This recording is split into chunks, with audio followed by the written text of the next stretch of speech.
Dear Patriots, before the news starts, please subscribe to our patriotic channel by clicking the subscribe button. Give us a thumbs up to this video. Don't forget to leave your opinion below in the comments section. Share the news on Facebook and Twitter so your friends see it. Thank you. CNN's Brian Stelter attacks President Trump's tweets on Puerto Rico for being a racist dog whistle. President Trump has been doing an incredible job at helping the people of Puerto Rico, and even the governor was willing to admit it. I have to say that the administration has responded to our petitions. FEMA, Brock Long, has been on the phone virtually all the time with me, checking out how things are going, said the governor. However, the media ignored the governor and are instead spending all of their time reporting on a San Juan mayor who insulted President Trump. Trump defended himself and said that despite what this mayor is saying, his results will speak for themselves. Such poor leadership ability by the mayor of San Juan, and others in Puerto Rico, who are not able to get their workers to help. They want everything to be done for them when it should be a community effort. 10,000 federal workers now on island doing a fantastic job, tweeted President Trump. Now that President Trump defended himself, the mainstream media is attacking him for being a racist against Puerto Ricans. At best, the president's tweets are insensitive today.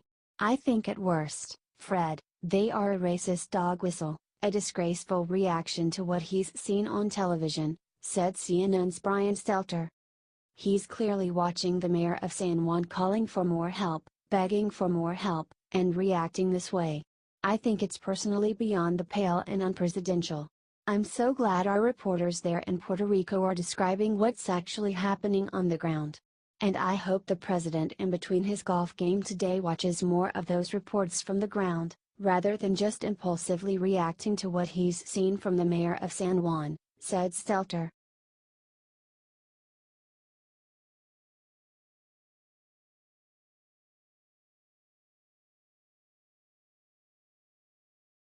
Famous rapper makes disgusting comment about white women while casting blame for Vegas shooting.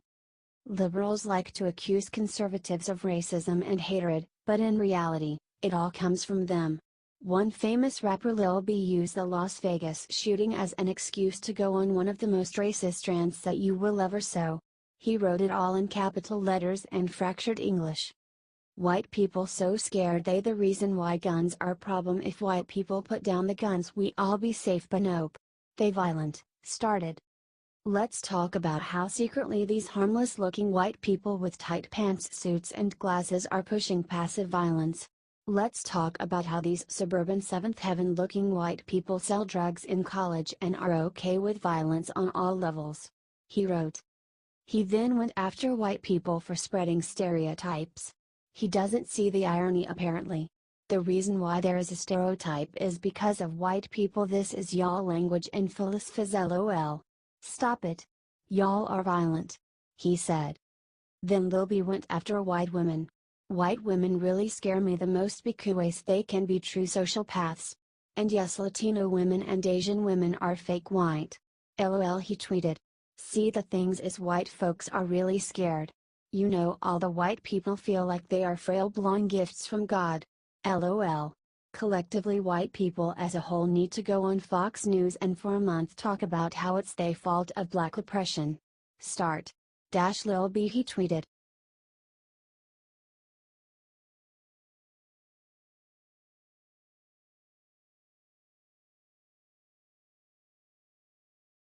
Pat Robertson exposes connection between NFL flag protests and Las Vegas shooting.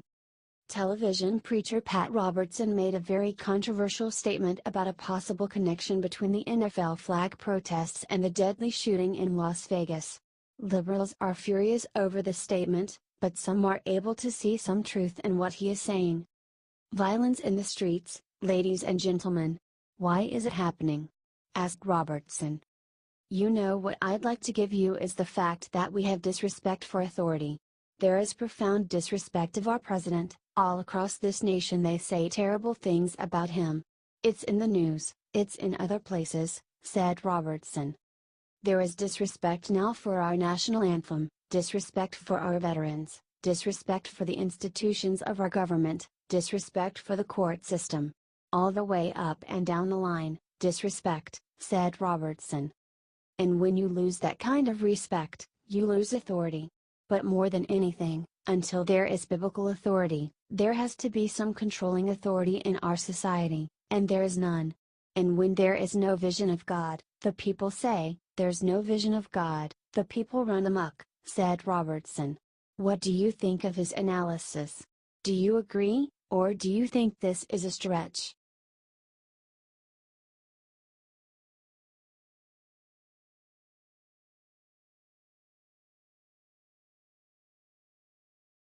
Trey Gowdy makes unbelievable realization about Las Vegas shooting. After the deadly shooting in Vegas, people are starting to suspect that there was more than one person involved.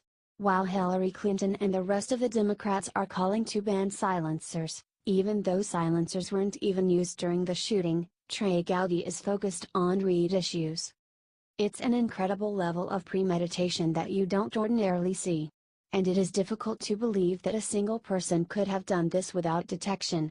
And so, I hope that what comes out of this is people, lots of crime is prevented because a non-law enforcement officer says something, said Gowdy in an interview on Fox News. The weapons and whether or not it was altered to become fully automatic and the premeditation of picking a certain hotel room. I think we're going to find someone along the way was suspicious. They should have turned that suspicion into a phone call to law enforcement, said Gowdy. It's an incredible amount of premeditation to not go detected, said Gowdy. Do you think that the shooter Stephen Paddock did this all by himself? Or did he get help? More will be discovered as the days go on.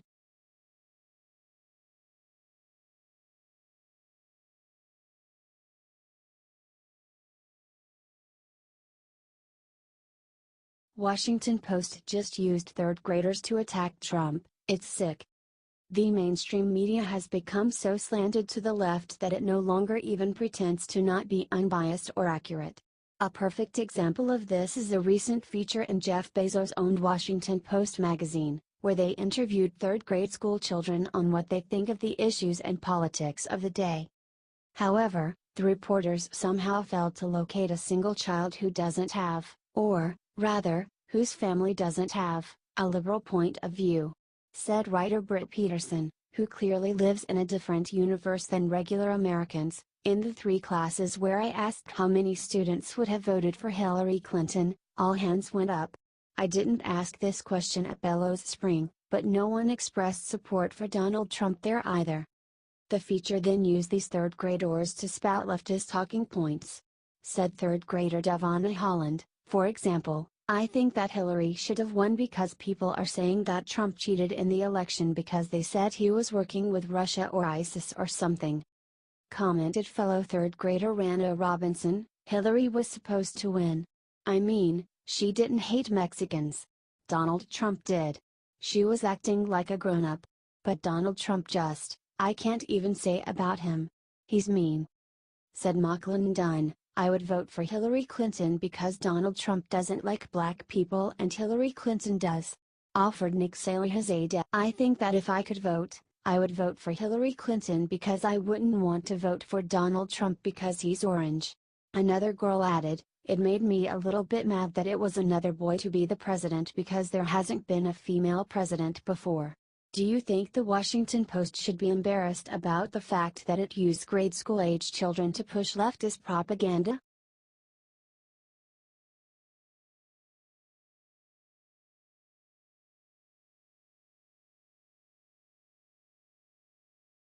CNN says NFL anger is about hating black people has nothing to do with disrespecting the flag. CNN's Montel Williams claimed that Republicans who dislike these NFL protests don't care about the flag, they just care about hating black people. Ever since President Trump insulted NFL players, the mainstream media has been refused to listen to conservatives who just don't want people disrespecting our country. This has nothing to do with disrespecting the flag. It has to do with the fact that in some ways in this country we still think black men should shut up, accept what you get, and keep your mouth shut. I don't agree, said Williams.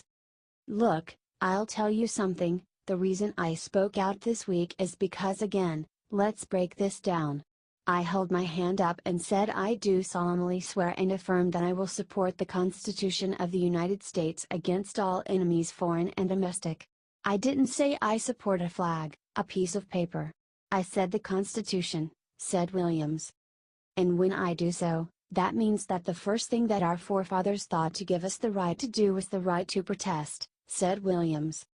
So you denigrate and disrespect the lives of all 300,000 Americans that died in World War II, 600,000 Americans that were wounded in World War II, the thousands that have just put their life on the line right now to give you the right to protest. You denigrate them. Stop it, he said. That is ridiculous.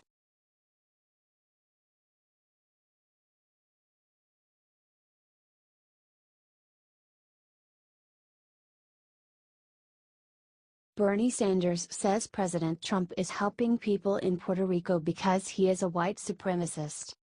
President Trump has been doing a fantastic job helping the people of Puerto Rico, and the governor even confirmed this himself.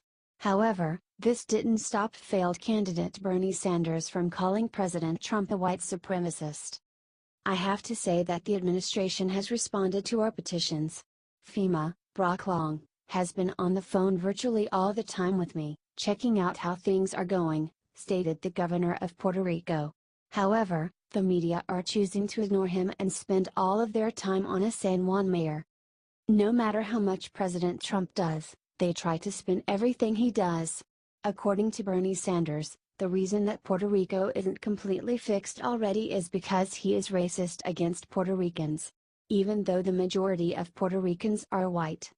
Given the president's history on race, given the fact that he, a few months ago, said there were good people on both sides when neo-Nazis were marching in Charlottesville, yeah, I think we have a right to be suspect that he is treating the people in Puerto Rico in a different way than he has treated the people of Texas or Florida, said Sanders. Where is his proof that he is treating Puerto Rico differently? What does Charlottesville have to do with this at all? But logic and evidence has never mattered to someone like Bernie Sanders.